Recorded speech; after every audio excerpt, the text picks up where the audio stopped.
I came across a quote, and we were having a session recently here about this particular webinar, and I came across a quote from somebody I have a huge amount of respect from, and this was something I wrote down about 5 years ago, and it says, "Our CX work needs to deliver a clear commercial dollar number, or it won't get proper investment." And I wrote that down, and I still have it. Look, there it is. I still have it on my wall here, and I always refer to that. It's such an important note, and I think that's what led us into diving into this subject matter. And from my own perspective, look, my fear has always been, and some of you will have picked up on this over the years. I don't want CX ever to become a fuzzy discipline, and I think I looked at, I'm a marketeer myself. I was a passionate marketeer and ran my own ad agency and so on for many, many years. And will always recall the fuzziness of our abilities to be able to make strong arguments to leadership.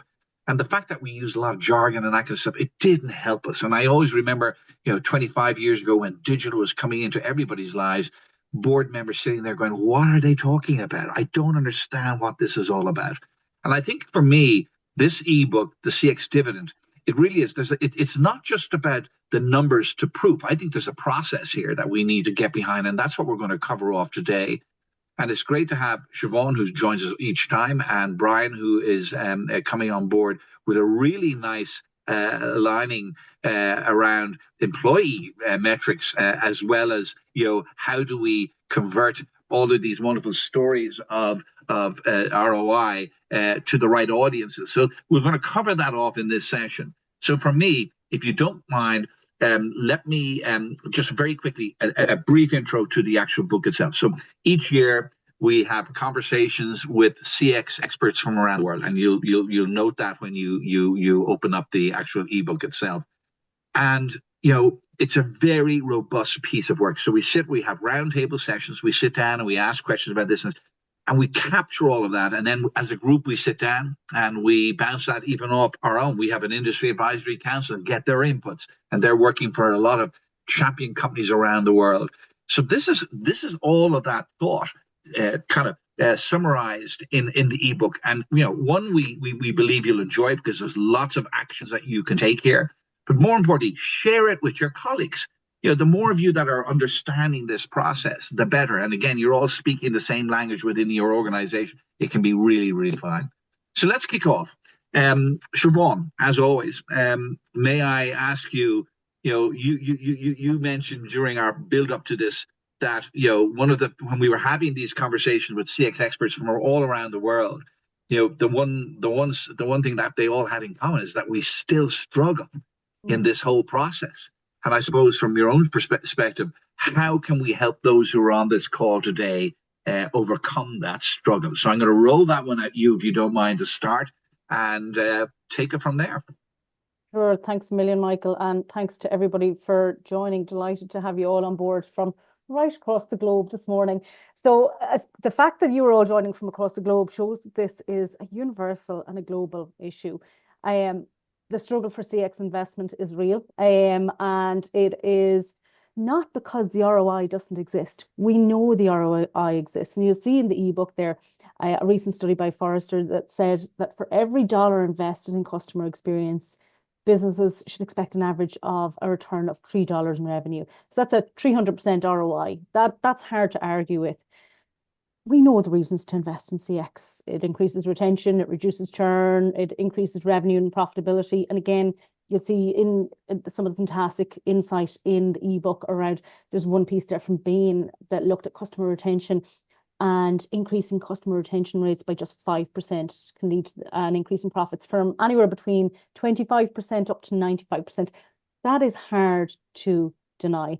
So the question begs, why are we struggling as an industry, as a CX industry, to demonstrate that ROI? And look, we've worked with organizations across every industry, across every continent, and we see, in my mind, there's three consistent reasons that we're seeing. And I'm going to give you what those three, and then I'm going to dive into them a little bit deeper. Number one, it's a translation issue. So we're measuring what customers feel, but we're not measuring what that means to the bottom line, or we're certainly not communicating it. Number two, CX teams, we often don't control the things that drive results. So therefore, we're trying to influence, and we're not good at owning the wins. And more importantly, we're not good at telling the story and showing that ROI of our efforts. The third reason is that sometimes, and this is a controversial one, me and Michael have had debate over this, is that some of the benefits and the ROI of CX initiatives can take longer to realise, right? They're my three, and I'm going to dive into them a little bit deeper. But if I bring it back to my first point around translation, it's translation issue. We're measuring what customers feel, but not what the business earns. What does it mean to the bottom line? And in most organizations, we're really good at measuring feedback. We track our satisfaction, our CSAT, our NPS, our whatever VOC surveys we have, and our journeys, all of that. And that's really important. But the problem is that senior leaders, finance teams, they're not judged on satisfaction generally. They're not measured on it, they're not bonused on it. What they are measured on and what they're focused on is revenue, cost, margin, risk. So when we say as a CX practitioner, as a CX leader in the organization that, satisfaction is up X number of points, question from the board is, and from the people who are giving you the investment is, what did that do to revenue? What did that do to my bottom line? Did we reduce churn? Did we lower our cost to serve? Did customers buy more? And a lot of the time, we're not able to explain exactly what that means in dollar values. And that's not because it doesn't exist. It's because we haven't built the link in that way. And until we can actually demonstrate, and it's a skill, it is a skill, actually, until we can demonstrate that an improvement, or if you reduce complaints by X, that cost us Y. I had an amazing conversation with a lady who's a learner. She's currently doing her diploma. And probably one of the strongest ROI arguments of CX I've come across. She works in the healthcare sector, and she is dealing with people at a stage in life where their families need care. And they did a fantastic voice as a customer, invested in a fantastic voice as a customer survey where they were reaching out to all of the family members of their clients to understand the experience. Before they started this VOC program, they were receiving about 40 complaints a year as an organization. And those complaints had to be investigated by because they were related, it was a highly regulated industry. They had to be investigated, and each of those 40 complaints were about 100 hours, man hours, resource hours each. By you putting that voice of the customer system in place, speaking to their customers, their families, and addressing the issues, they brought, over a couple of years, they brought those complaints down to zero. Therefore, they were saving millions in cost, but she was able to track that. She knew what was costing them beforehand, and she was able to translate that into dollars to the organization. So we have to be able to do that. So that's that translation into dollars, and you'll see in the eBook. There's lots of fantastic stats around there, but a lot of the time we don't actually know our own internal metrics. So it's hard to get access to those numbers sometimes. You need to work with other parts of the organization to gather the data. And that brings me to my second point. We don't often control the things that really drive the results. And many organizations, like CX teams, they'll run surveys, they'll produce fantastic insights, they'll do amazing journey mapping, they'll make the recommendations, but often it's not them making the actual changes, they're influencing it.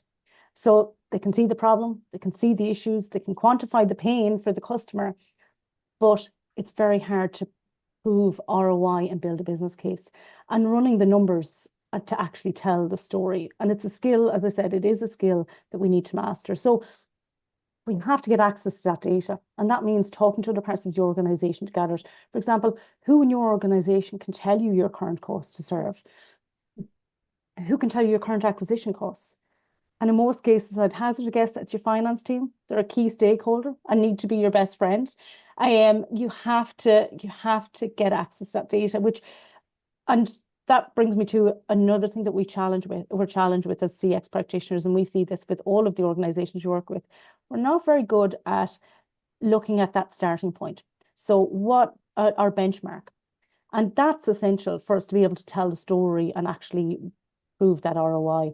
So it's knowing your starting point, knowing what are your existing costs to serve, what are your existing acquisition costs, and then as you implement improvements, making sure that you are able to then demonstrate how you have moved the dial on that. And I suppose that brings me to my third point as well. And Michael, I know me and you've had debate over this, but in most cases, I caveat with most cases, the benefits of ROI can take a while to realize. So if you're looking at reducing churn, that's most organizations will track that over a longer period. So you could be looking at 12 to 24 months. Building trust, that takes time and it happens gradually. And reducing cost of service, that all accumulates over time in small increments. But actually the ROI in the long run is really strong. And when we and I'll talk a little bit later about our courses and what we have in that helps. But what we do is we can see that the the cost to serve is if you track that over time, that builds, and we look at that usually over 12 to 24 months, and sometimes it could be 36 months. But the implementations that you're putting in place are long term. They're about serving the future needs of your customers. And most executives' conversations when you're talking about boards, and that's who you're trying to convince to get this ROI, it's the boards, the executives. They're meeting quarterly, their budgets are annual, but their targets are short term and they are focused on short term. So there is that trying to get that balance right of these initiatives, the plans that you're making, the ROI that you are trying to demonstrate. It's going to take a while, but there's going to be immediate impacts. There absolutely is. And Michael, I know you have some fantastic stories around that. It's funny because we've had this before. I bring you in, Brian, on what Siobhan said is that, yeah, I mean, look, it is acceptable that, it is wise to do this from a strategic perspective, i.e. over time. Agreed. However, there are many, particularly in the retail sector, examples of where, for instance, you might train the guys on the shop floor, you give them some CX training. And we've seen this time and time again when the impact is immediate, absolutely immediate. I remember about 3 or 4 years ago, we did a piece of work with a very large bookstore, and they were under huge pressure, of course, from the Amazons of this world. And they did some big time training with their staff on the floor. And I called the next day, say, how did that training go down? And they didn't answer the question. They said, our till is shaking at the moment. It is, the following day after the training, people, once they understand the power they have in giving wonderful experiences, it has an impact on consumers and they will buy more. So it doesn't have to be, there can be short-term tactical increases, and it's not always just a long-term seek. So from that perspective, Sean, I think, when you're setting up these programs, make sure you have some immediate wins as part of your planning as well. That is it, absolutely. So and you need that to actually build the long-term business case. So you need to be able to show those quick wins and that low-hanging fruit to be able to get people bought into and build on that momentum that helps to build up that trust with the board as well, that this is the right thing to do. And then you're leading towards that longer-term investment and where your business. And I think the fastest way to do that is to kind of kick in on the cost savings. If you do a journey map exercise and you identify the pain points and the processes, you can very quickly identify duplication of effort in an organization, where processes have been duplicated, where there's things been included in the customer journey that the customer doesn't need. And they can be done really quickly. So you can demonstrate to the board going, we did a customer journey mapping exercise. We've identified 2 or 3 points here that actually, if we remove them, the savings to us are this, and there's no impact on customers. And then that link between CX and sales, that can take a little bit of a longer shift. Go in hard, quick on cost savings at the beginning. Because once the board sees, oh, well, actually, it's delivered something to us.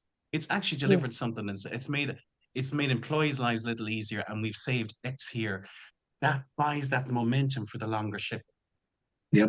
And Brian, we talk about, one of our philosophies has always been since our creation, happy Yeah, staff equals happy customer, and the yeah. metrics that support that. Do you want to talk a little, follow what Siobhan is saying in terms of, from from employee metric point of view?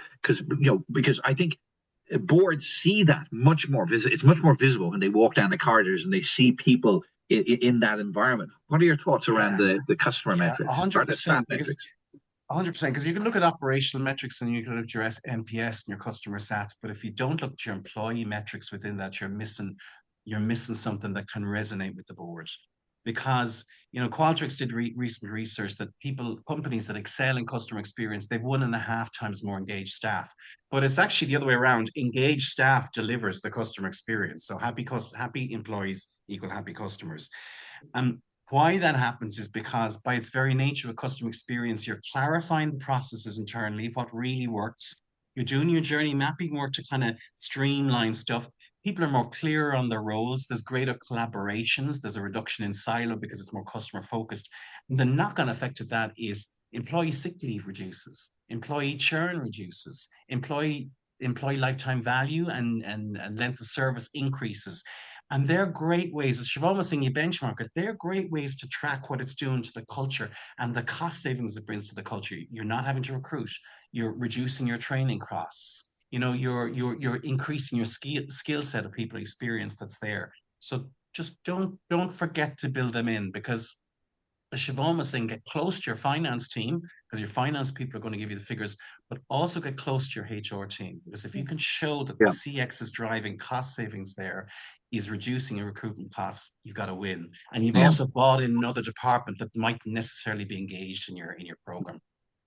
Brian, one of the things that we have found again over the years is that there's a huge, huge amount of work being done in gathering and capturing metrics to present facts to the board ultimately. And Yeah, again, what we've been hearing time and time again is that organizations don't put the same resource into the analytics, the story behind these facts and how they should be presented. So the narrative, any thoughts about how we can help people in that process? Yeah, 100%. I think it builds on what Siobhan said about the data. The data has a figure to it. So if the NPS goes up or down 1 point to 2 point, what does that mean financially? But the challenge for us as CX people is that there's so much data hitting us, and we're Mm. presenting it without the strategic analysis, and that's where AI can play a part, and not. We need to become the storytellers to show the impact of what that data is in a way that a board at a strategic level understands. So if we can say, look, this shift in this shift in NPS means that we're going to lose this percentage of customers, and our solution to that is bum, bum, bum, bum, bum, bum. That's really the way we have to go. We have to think. We got into the roles of CX because we were very good with customers and we're very in the main and we're very good in creating relationships. But the skill set is to step back and go more strategic and go, actually, if we do impact here, the result will be X, Y, and Z. And as importantly, it's to demonstrate the cost of doing nothing. If Yes. we do nothing, the cost will be this. And it's a very strong point to begin your CX strategy buy-in. So if you'd follow trends like customer churn figures are increasing, where our cross-sale figures are reducing. So you demonstrate them and say, the track over the last 2 years has been this. If we do nothing, we can project that the loss to the company will be this. The solution is CX. Yeah, And the no, very story, good. and the Yeah. solution is this. So show if you're starting from scratch, I would start there. Start with the cost of doing nothing and what Yeah, that looks and let me Yeah. run it by you too, Siobhan, because you and I we constantly see wonderful, really strong kind of metric reports, and we're inspired by them because we can read them, we can understand them, etc., and we can devote time to them. But when you're presenting those reports to the board, I mean, it's like that final step in the process. We're constantly seeing it. There's no insight. It's you really have to dig in and they don't have time for Yeah. that. And we're missing Yeah. an opportunity there. And yeah, we were looking at some reports recently. Look, we're privy to a lot of organizations' reports when it comes to their metrics and their data. And overwhelmingly, we as and people in CX roles can tend to, especially if you're in data role, you can tend to drown your audience in data. And ultimately, anyone receiving that, and the discussion me and Michael had the other day around this particular report we're looking at is that report needs to be self-explanatory. A 12-year-old needs to be able to pick that up and read it and understand what needs to happen as a result of it. And a lot of the time it's not, it's lost. The key messages, the actions that need to be taken are lost.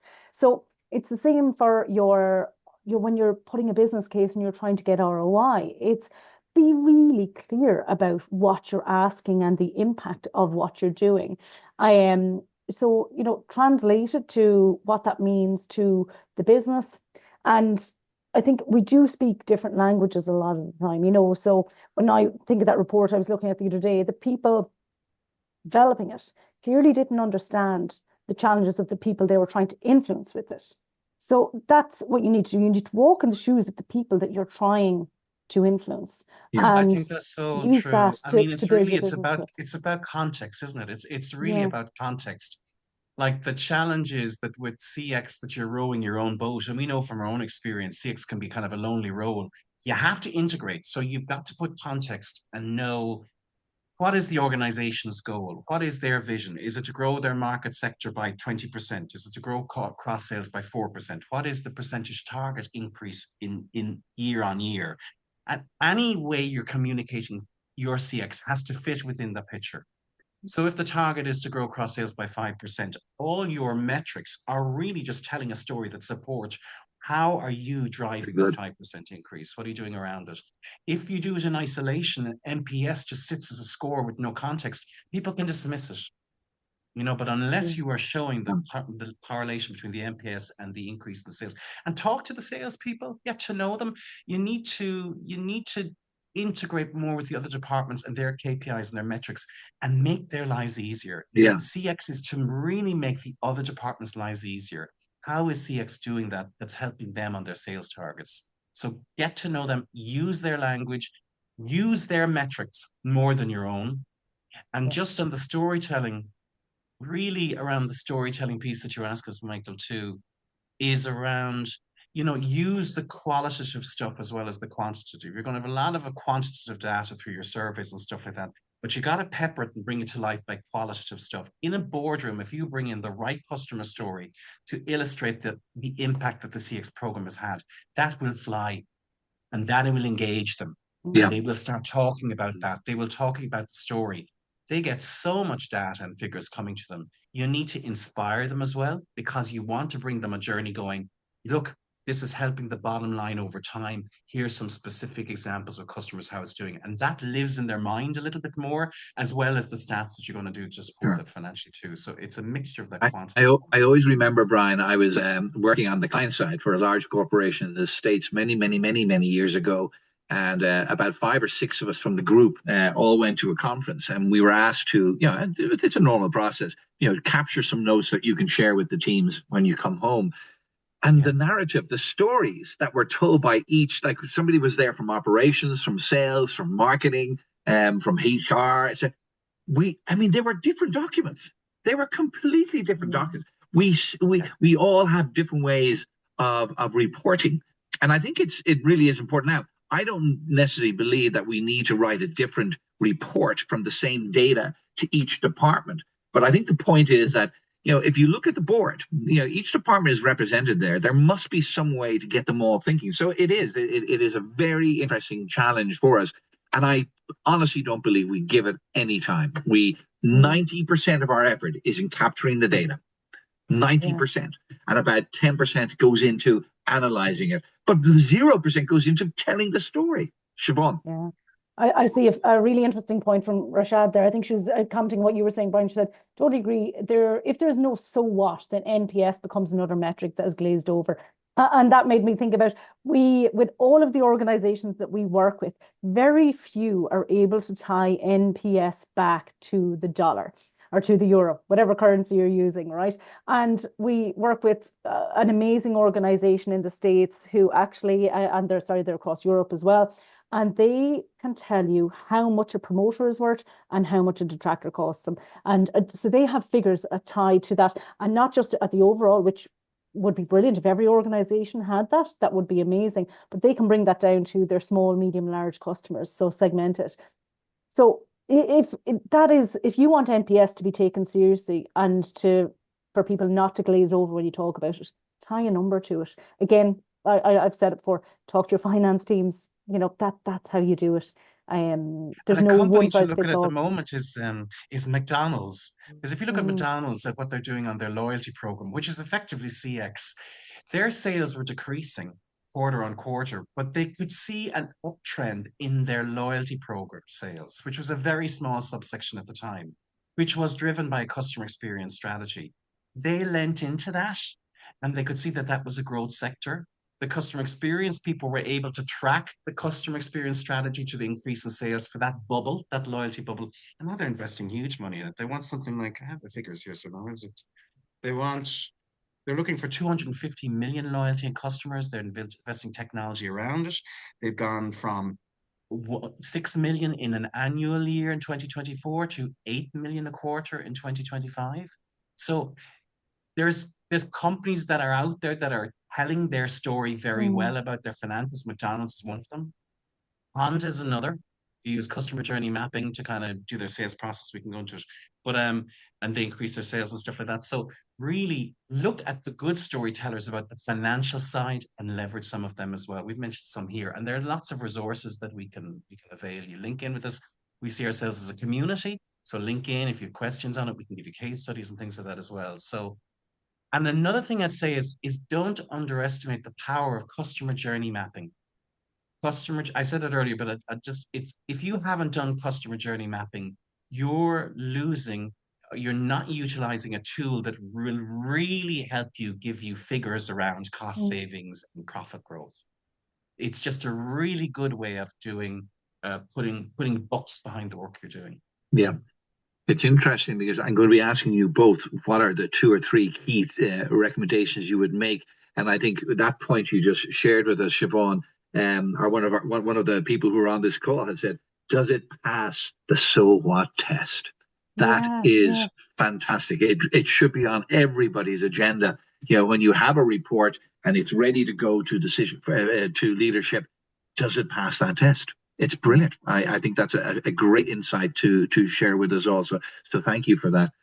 Siobhan, we're kind of coming, and you can see there's just a load of really interesting questions coming in. I want to give those some time. So again, just from your own perspective, this book is designed to guide and help people who are stuttering to get across this line around ROI investment, etc.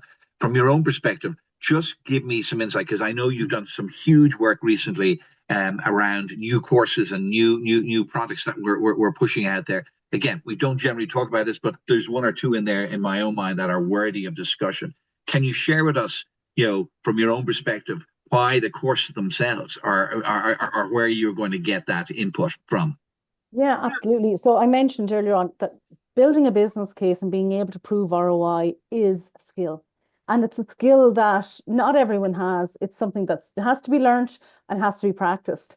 And I suppose we were very much aware of that when we developed our courses, particularly the professional diploma. We have a whole module in there that we call it Champions of the Cause, because you're champions of the cause of CX within your organization. But it's all about getting buy-in. Getting people on board, understanding the agendas and challenges of the different departments within the organization and the board. But most importantly in it, we have a clear tool for demonstrating ROI, templates, downloadable resources within that module that actually allows you to calculate it. And that's in our diploma. And we've actually we've just launched it. I think we have our launch webinar maybe next week for our new course, the Advanced Certificate in CX Leadership. So this one is slightly different to our usual offering. It is a live online offering. It is designed for leadership and for people who want to move into a CX leadership position, who are in it already and want that qualification.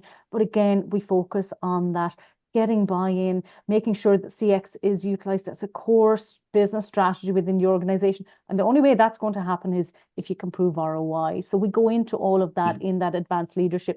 So it's live online with multiple people from across the globe, where we share best practice, we share key insights, and then, we workshop and discuss it. But like I said, the focus on both in elements of both of those courses focuses on building that skill of demonstrating ROI, that skill of building a business case. And it's worth also saying too, Siobhan, because I've done some of the, we have piloted the advanced certificate in leadership. Yeah. We've piloted those programs, again, right across the globe. It's been fantastic. But the engagement with participants in those sessions are fantastic. Yeah. And I think, time and time again, we've always said this, CX discipline can be quite a lonely place in the world. It's quite lonely out there. And we always say you don't necessarily need a CX team out there, but you need a CX leader. And we hear it all the time. It can be quite lonely. And that sort of opportunity to work with like-minded people, from my view, is absolutely superb. And we've been hearing this for years. We attend conferences, etc., around the globe. And people are always saying, is there some way you can design courses that others can come in and we can all share and learn from each other? And from that perspective, I think it's a super course. So when is the advanced certificate being launched? The 4th of March is our first. It's been launched next week, but our first, as you said, we've ran it in different guises with organizations specifically. Sure. We've run it with multinationals. This is our first that we're opening up to individuals to sign up outside of their organization. And it is starting on 4th of March. And it's a weekly 3 hours in the evening or in the afternoon, weekly over 3 weeks.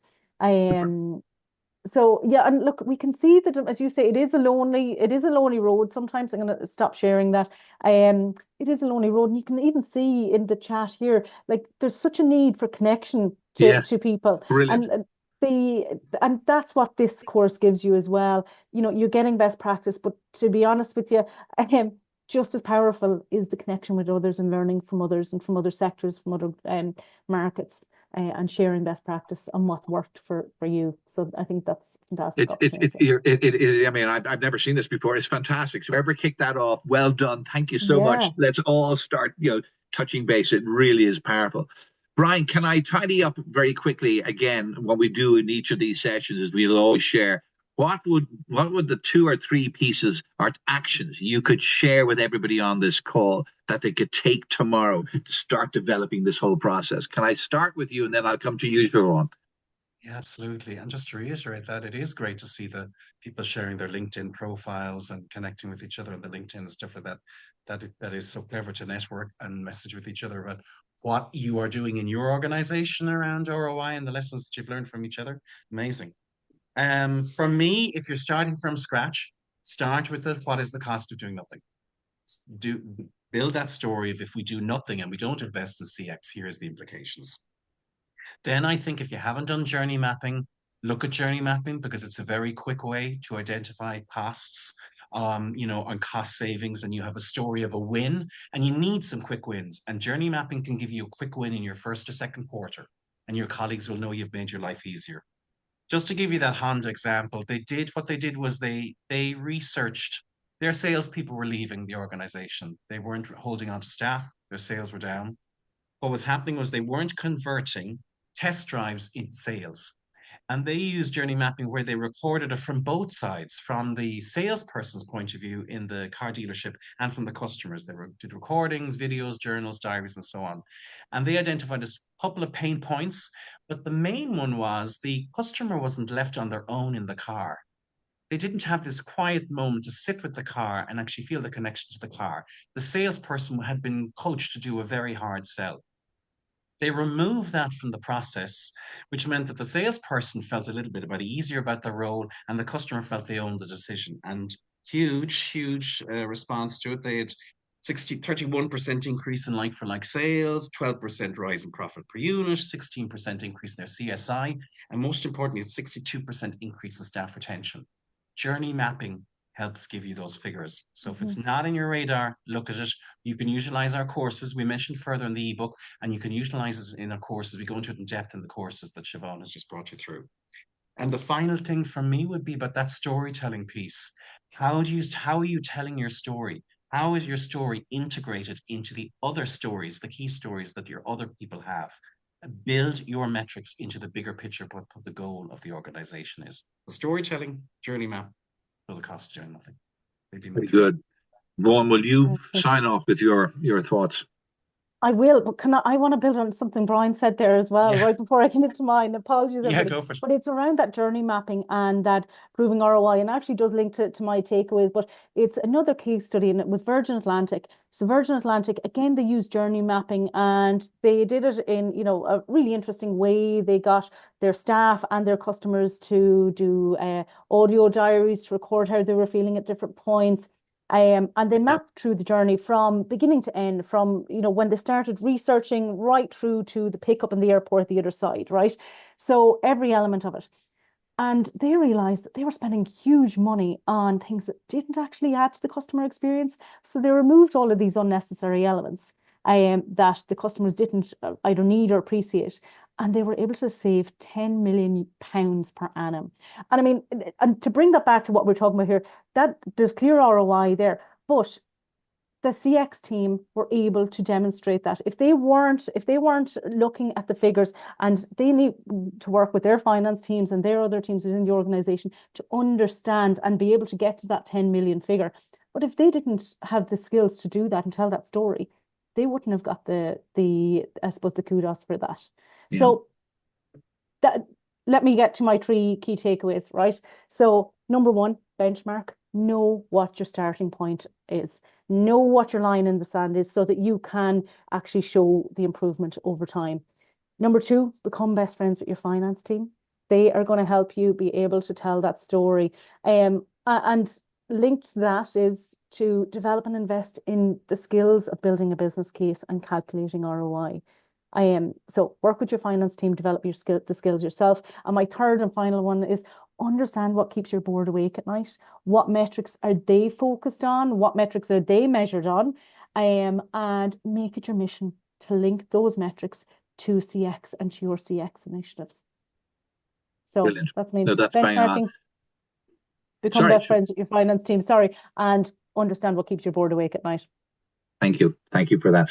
Guys, we're just coming up to 40 minutes, and we're going to maybe tackle some of the questions that are put in there. Before I start, I noted that there were some people were having issues downloading the report. What we might do, if you could again, Louise, is put up the opening slides so people can do it that way. I also know, Louise, you put in at the very beginning of this chat, I believe, a link to that. So if you go to the top of this chat, you'll find the link, I believe. Yes, it's there. So you can just click on that, and hopefully that will solve it. But don't forget, all of you who are on this call will get an email shortly with details, etc., and a summary of some of the comments that were made today. Anybody, where do we start in terms of the actual questions? Is there something there, Louise, that we could you could bring to us, or Siobhan, have you spotted any in there? Well, Elaine has asked, is there a formula or a template to work from to checklist for meetings? Say that again. That's interesting. Is there a formula or a template to work from to checklist for meetings? So within the ebook itself would be my guess. No, there isn't a checklist, but there are a couple of checklists in terms of the actions that you might take throughout each of the chapters that are in there. So when you get the ebook, you will trip over. I'm looking at them here. Yeah, there's there's also there's templates around how you can tell the story, and yes. there's checklists around approaches. Not a checklist, but approaches and best practices around what you should cover and how you should tell that story. So that is in the. So I'm just in the courses we do cover that. So there's a formula in terms of, you look at the cultural factors, why it's the right thing to do, the market factors, looking at your competitors, and then the business factors, which is the ROI calculations, and there is templates within the courses that do that. I'm afraid if I give you all that, I'll be fired. I may lose my job, but they are there. Maybe for our next ebook, Michael, we might look at no, actually, I'm looking at it now. Sorry. So again, yeah, on page 28 of this ebook, there's a whole series. There's 9 actions to take. Now they are kind of a checklist, but you're right. There's so many different formula. We can't cover them all, but there are so many. We've given you 4 different types. I think there's the business metrics, the operation metrics, the customer metrics, and also the employee metrics.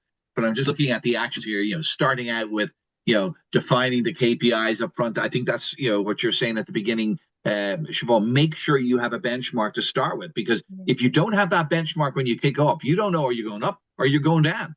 So it's really important to do a fair bit of work about setting, getting some sort of benchmark. Pilot a CX intervention, measure rigorously, financialize the impact of each. So there's a whole series of them in the ebook, but also obviously in the courses too. That would be done in much more depth. Great question, and thank you for that. There's any other questions there? Sorry, Louise. Caroline says surveys are done quarterly, every 6 months, or yearly. How do you tell the ROI story when the NPS data is not available? So you don't necessarily have to rely on the NPS data. Yeah. Again, and back to the kind of point that Brian was leaning into around journey mapping, or even if you're looking at, let's say you've got an online form or an online journey, looking at conversion through that online journey, that's data that you could probably access quite easily through your digital teams, through your tech teams, and seeing where's their fall off and where can you make improvements to stop that fall off happening. And you can demonstrate the ROI quickly there. So you don't have to wait for NPS. NPS may not be the answer, but even if you are using NPS, you still have to bring it back to what's the dollar or euro I would go value so far behind to say if NPS is your only metric, you're in trouble.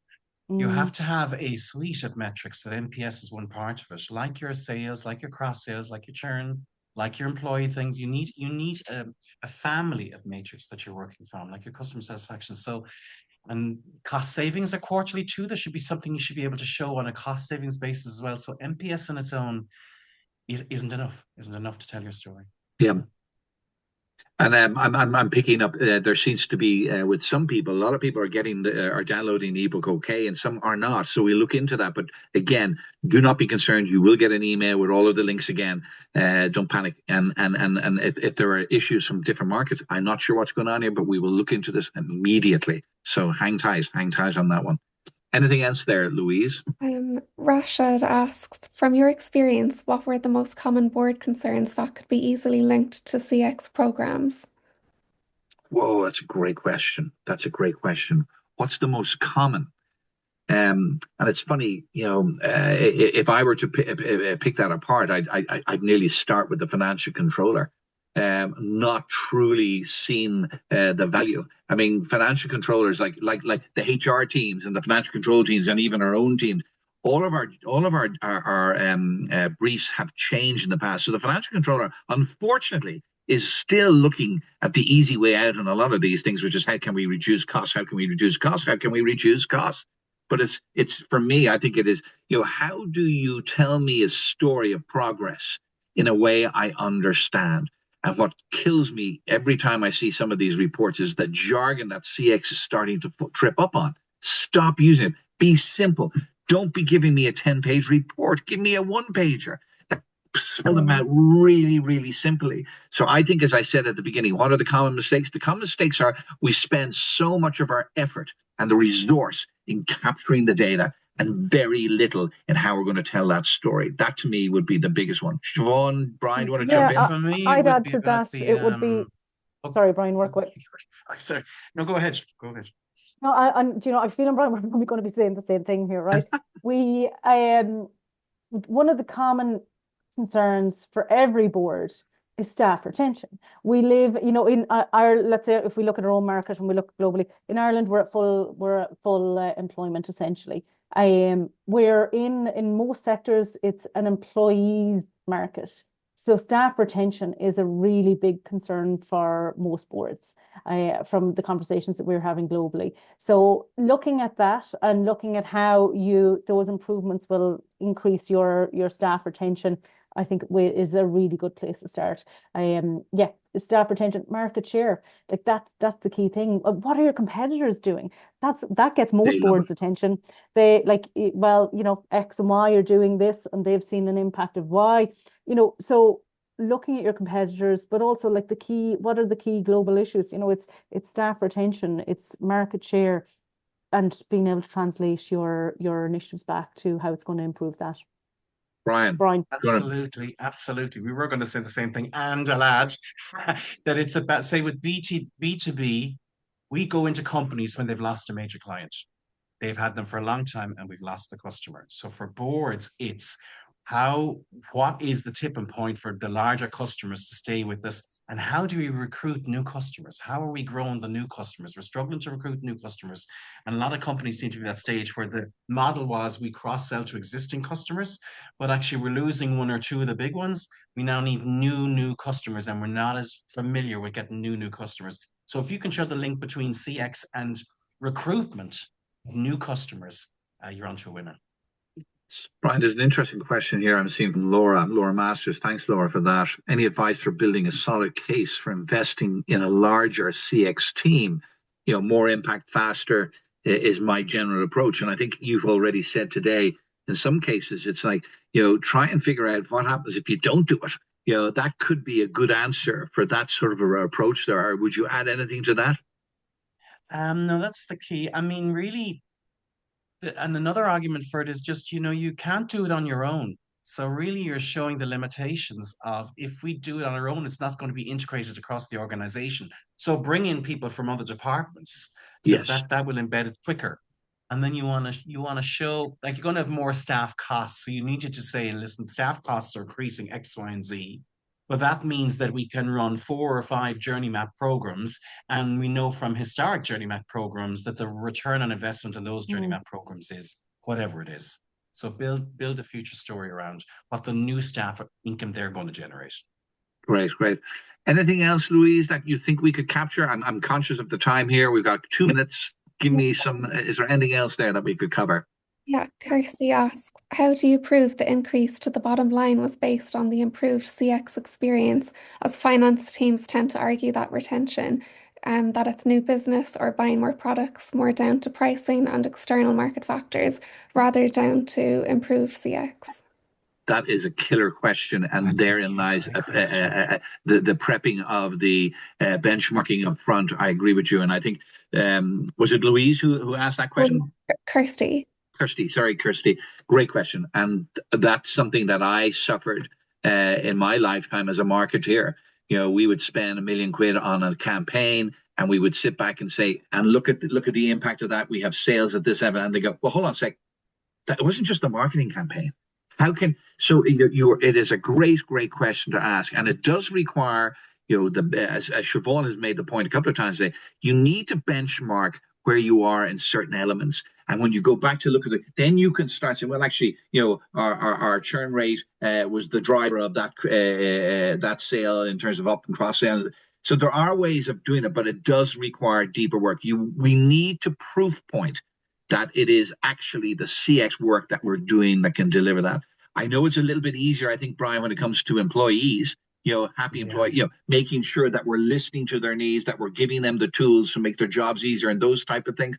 It seems to be easier, but when it comes down to bottom line stuff, there's so many things happening at the same time. So anything to add there? We use the CX framework in the courses. So the CX framework is the 6 emotional drivers, as many of you would know on this call. I trust you, you make things easy, I know you fix things. So you'd be tracking them. You'd be going, okay, the pricing changed, but actually, if you look at the scores, we've actually made it easier and they trust us more, which has nothing to do with pricing. So, there's elements within this that shows that it's the customer experience contributing to it. And you'd also use any qualitative stuff you have to support it, going, oh, I approached this company because it had been difficult to deal with and now it's not. So your benchmarks need to tell not just the pricing story, but the bigger picture. So that's something that's worth looking at in the course. The framework is great to benchmark. Thanks, Brian. Sorry, the likelihood is if you were looking at your metrics and you're able to show a proven ROI, but then it's being challenged, and saying that it's down to pricing or whatever, I've no doubt that if you've been focusing on CX during that time, your CSAT and your NPS scores and all of those are going to actually improve.